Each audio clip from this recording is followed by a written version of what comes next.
తమిళనాడు దివంగత సీఎం జయలలిత చికిత్స కోసం ఎంత ఖర్చు ఉంటుంది? 75 రోజుల పాటు అత్యాధునిక వైద్యం అందించినందుకు అపోలో యాజమాన్యం ప్రభుత్వానికి ఎంత బిల్లు పంపించింది?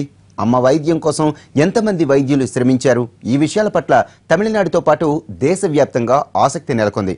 ఈ క్రమంలో సమాచార హక్కు చట్టం ఆధారంగా ఓ సామాజిక కార్యకర్త వేసిన పిటిషన్తో ఈ విషయం వెలుగు చూసింది.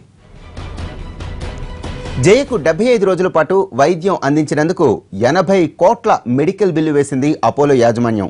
మిగతా ఖర్చులు కూడా కలిపితే ఇది ఇంకా పెరిగే అవకాశం ఉంది. ప్రజాప్రతినిధులు అనారోగ్యానికి గురైనప్పుడు వైద్య ఖర్చులను కేంద్ర రాష్ట్ర ప్రభుత్వాలే భరిస్తాయి. దాంతో జయ వైద్యానికి అయిన ఖర్చులను కూడా తమిళనాడు రాష్ట్ర ప్రభుత్వం భరించనుంది. ఇప్పటికే ఆ రాష్ట్ర వైద్య ఆరోగ్య శాఖ 6 కోట్లు చెల్లించింది. ఆసుపత్రిలో చేరిన 2 రోజుల తరువాత జయ ఉన్న 2వ అంతస్తు మొత్తం ఖాళీ చేయించారు. దీంతో ఈ అంతస్తులోని 30 గదుల అద్దెను జయ వైద్య ఖర్చుల్లోనే కలిపారు. వీటి ఒకరోజు అద్దె ₹1,00,00,000. ఎక్మో ఇతర లైఫ్ సపోర్ట్ యంత్రాల ఛార్జీలు వీటికి అదనం. అలాగే 39 మంది అపోలో వైద్యులకు కన్సల్టేషన్ ఛార్జీలు, మందులు, నర్సింగ్ ఛార్జీలు, లండన్ వైద్య నిపుణుడు డాక్టర్ రిచర్డ్ బేలే, అతని బృందం, సింగపూర్ ఫిజియోథెరపిస్ట్ ఛార్జీలు అదనం. అలాగే జయ భద్రతా సిబ్బందికి చెల్లించాల్సిన బేటా ఖర్చుల విషయంలో బిల్లులు పోలీస్ శాఖ భారీగానే పంపినట్టు సమాచారం.